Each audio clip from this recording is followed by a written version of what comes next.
J'espère que vous allez bien, j'espère que vous vous portez bien, j'espère que tout le monde se porte bien chez vous. Nous allons parler ce soir encore une fois des tensions algéro-marocaines et des derniers chiffres qui ont été révélés aujourd'hui par un institut international très crédible et très influent établi à Stockholm. C'est l'institut le plus spécialisé, c'est le centre d'études le mieux spécialisé, le mieux informé, le mieux outillé pour étudier les questions de défense et de sécurité, les questions de défense militaire ou les questions liées aux enjeux militaires dans le monde. Je parle naturellement beaucoup de spécialistes qui sont passionnés de l'univers des armes et des questions de la défense nationale. Je parle du CIPRI plutôt, qui est l'Institut international de recherche sur la paix de Stockholm, qui vient de faire des révélations importantes sur la course à l'armement qui oppose l'Algérie au Maroc. Et contrairement à ce qu'on pense ou à ce qu'on dit régulièrement, le Maroc aussi achète beaucoup d'armes, le Maroc aussi augmente beaucoup ses dépenses militaires, le Maroc aussi est en train de se réarmer face à une Algérie qui se réarme elle aussi. Et la rivalité entre les deux pays n'a jamais été portée à un niveau aussi tendu, à un niveau aussi élevé dans il y a des pics de tension qui n'ont jamais été inédits, en tout cas des pics de tension inédits dans les relations entre les deux pays, et la course à l'armement, le réarmement des deux pays a entamé le processus de réarmement des deux pays est dans une course effrénée. Alors je rappelle juste cette source, sa crédibilité elle est énorme. Le CIPRI, Institut international de recherche sur la paix de Stockholm, est basé à Stockholm, est basé en Suède. Il a été créé depuis 1966. C'est le premier centre d'études au monde et le plus crédible. Et ses rapports font l'unanimité, qui sont considérés comme une référence internationale concernant les dépenses militaires, le commerce d'armes, le désarmement, le contrôle des armes, les questions de conflits militaires, les risques de conflits armés qui opposent les différents pays à travers le monde. Cet institut a été fondé par un ancien Premier ministre de Suède qui a eu l'idée de créer un institut de recherche sur la paix pour essayer d'améliorer ou de promouvoir la paix dans le monde et surtout de trouver des solutions afin d'empêcher les conflits armés. Et pour anticiper les conflits armés, le CIPRI s'intéresse beaucoup dans ses études sur les achats d'armes à travers le monde, sur les pays qui ont les plus grandes dépenses militaires, sur comment les pays dépensent leur argent pour acheter des armes et se réarmer. Et c'est cet institut qui fait chaque année ce qu'on appelle le Global Go-To Think Tanks, qui fait un indice de classement. Un indice de classement des pays selon leurs dépenses militaires, selon la part de richesse nationale qu'ils consacrent à leurs dépenses militaires. Alors, dans un dernier rapport, le CIPRI tire la sonnette d'alarme concernant la course effrénée vers l'armement dans laquelle se sont engagés l'Algérie et le Maroc. Il explique aussi qu'il n'y a pas que l'Algérie qui cherche à se réarmer massivement, contrairement à ce que laisse croire une certaine presse internationale. Le Maroc aussi, il a augmenté son budget militaire d'environ 32% au cours de 5 dernières années. Il est passé de 3,7 milliards de dollars en 2018 à plus de 5 milliards de dollars en 2022. Et on parle pour 2023 d'un record au Maroc à plus de 12 milliards de dollars, notamment les 5 milliards de dollars sont destinés uniquement pour les acquisitions militaires à l'étranger. Où je finis les dernières opérations marocaines, notamment auprès des États-Unis d'Amérique en ce mois d'avril 2023, 700 millions de dollars d'armes sophistiquées fabriquées aux États-Unis d'Amérique, made in America, qui seront livrées au Maroc, des armes d'une redoutable efficacité et d'une puissance impressionnante qui ont fait basculer le conflit ukrainien, puisque en Ukraine, ces armes-là qui ont été fournies aux forces ukrainiennes, ils ont permis aux forces ukrainiennes, aux forces de défense du territoire ukrainien de repousser l'offensive militaire au-delà de ces premières frontières qui ont été délimitées en 2014. Déjà dans une première émission, nous avons donné les détails et les tenants, les aboutissants de ces commandes militaires. Alors, le Maroc s'est lui aussi engagé dans une course effrénée pour moderniser son armée, pour acheter de plus en plus d'armes, une augmentation de 32%. Il n'y a pas que l'Algérie qui achète beaucoup d'armes. Alors, selon les chiffres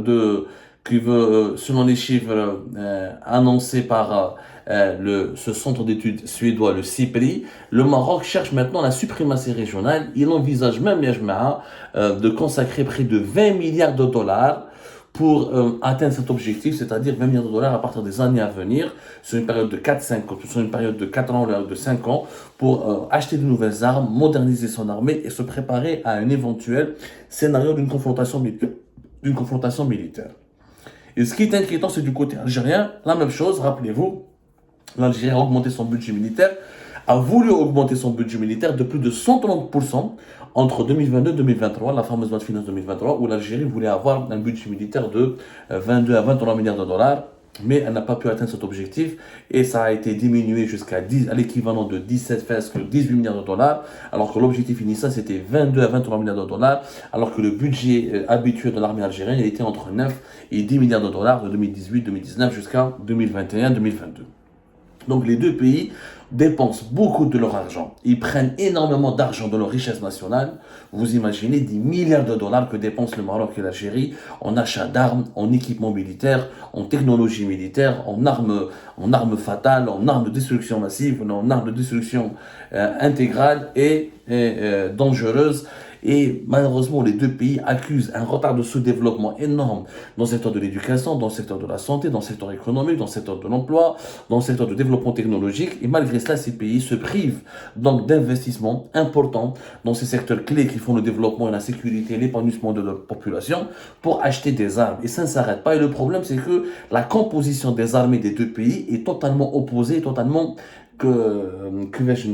opposé et totalement contradictoire. C'est-à-dire que les deux armées fonctionnent et achètent des armes et se réarment et font des acquisitions de façon opposée ou là de façon à ce qu'un conflit direct les oppose directement. Même leurs fournisseurs, ce sont des puissances militaires et belligérantes qui entretiennent déjà des tensions entre elles. En fait, l'Algérie achète beaucoup russe, le Maroc achète beaucoup au niveau des États-Unis d'Amérique. Et ce qui fait que l'armée marocaine est pratiquement équipée par les États-Unis d'Amérique, l'armée algérienne est équipée par la Russie. Ce sont les deux puissances qui se disputent aujourd'hui le rôle de leadership en Europe de l'Est, notamment à travers le conflit en Ukraine depuis février 2022.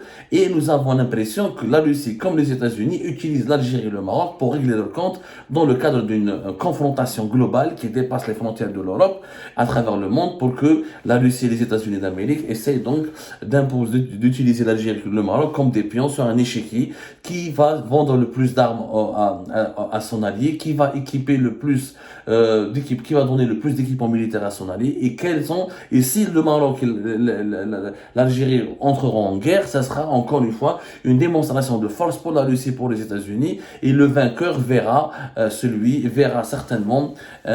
permettra en tout cas certainement à son parrain ou à son fournisseur de tirer profit et de tirer les dividendes de cette victoire militaire, parce que si le Maroc gagne, on va dire que c'est l'industrie militaire américaine qui encore une fois a dominé l'industrie militaire russe, et si c'est l'Algérie qui gagne, on va dire c'est la Russie, sa puissance militaire qui a permis de stopper l'impérialisme américain. Donc c'est pour vous dire que nous sommes devenus les pions d'un échiquier international, alors qu'auparavant le conflit algéro-marocain était délimité à des problèmes régionaux. Oui, il y avait quelques puissances comme la France, l'Espagne, les États-Unis, même la Russie était plus ou moins neutre, la Chine, ils étaient totalement neutres. Le problème algéro-marocain était ordinaire, était banal, il concernait deux pays, et il concernait un différend territorial, un différend géopolitique, il concerne deux pays voisins, un différend qui n'était pas grave, qui n'était pas classé en tout cas, qui n'était pas considéré comme extrêmement grave. Et les deux pays ont évolué dans un cycle de tension plus ou moins contrôlé. Mis à part les confrontations militaires à Amgala 76, ما كانش يعني il n'y a jamais eu de risque de déflagration militaire entre l'Algérie et le Maroc. Voilà, il y a eu quelques petites batailles, il y a eu deux batailles fait Amgala, Amgala 2, Amgala 3, Amgala 2, Amgala 1. Amgala 1, c'était en janvier 2016 et de janvier 1976. Ou Amgala 2, c'était juste après, c'était je pense en février 1976. En tout cas, c'était début d'année 1976. Ce sont des petites escarmouches où le Maroc, les armées marocaines et algériennes se sont croisées. Voilà. Après, il y a eu la guerre des sables de 63, mais c'était une guerre aussi qui est une guerre insignifiante parce que ni le Maroc ni l'Algérie n'étaient des puissances militaires importantes. L'Algérie venait de sortir de l'indépendance, elle était affaiblie par le conflit armé qui l'opposait aux forces coloniales de l'armée française, et le Maroc n'était pas un foudre de guerre à l'époque, Et ça a duré de septembre 63 à février 64.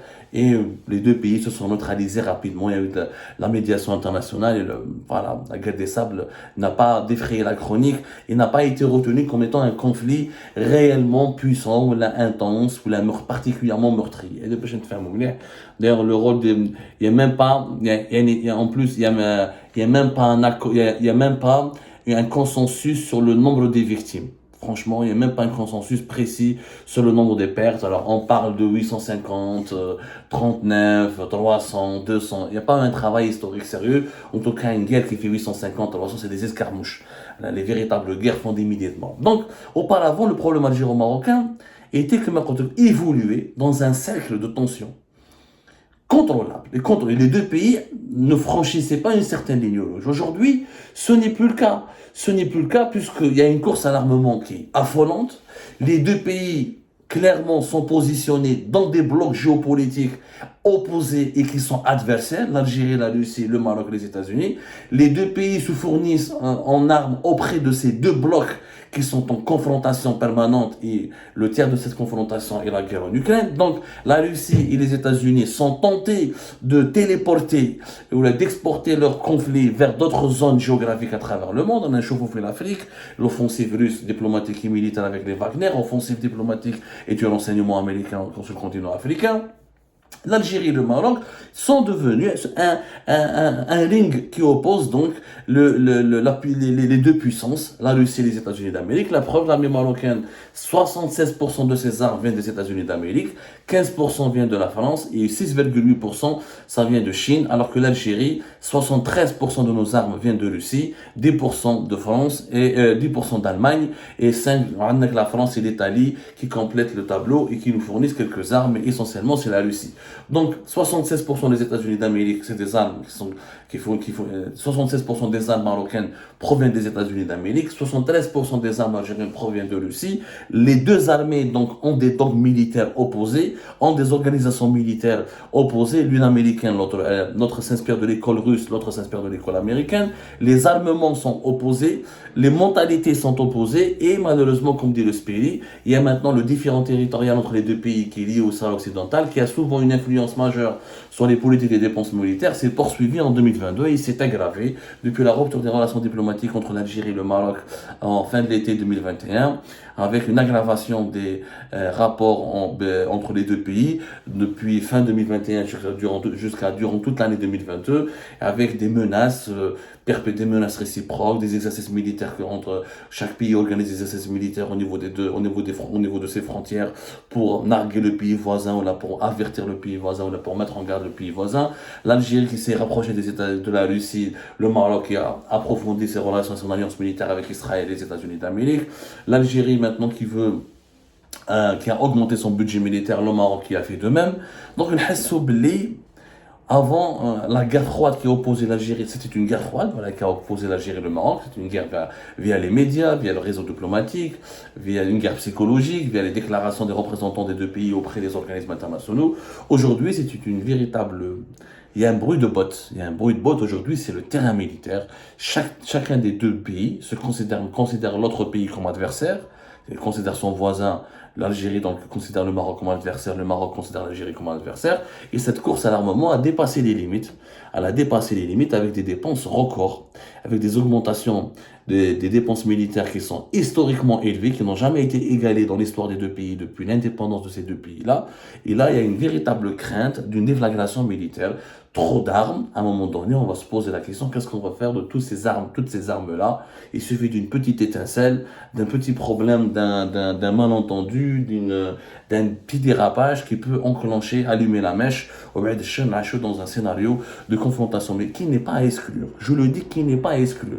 Vu le fanatisme, vu le fossé de tension qui s'est gravement creusé entre les deux pays, vu les logiques de confrontation que développe l'Algérie depuis la rupture des relations diplomatiques, et vu comment le Maroc riposte dans les coulisses, mais approfondi, même si le Maroc ne donne pas l'impression qu'il veut affronter frontalement l'Algérie, il parle de diplomatie, etc., de main tendue, mais dans les coulisses, il approfondit ses alliances avec Israël et les États-Unis, il modernise énormément son armée, il se prépare à un affrontement militaire.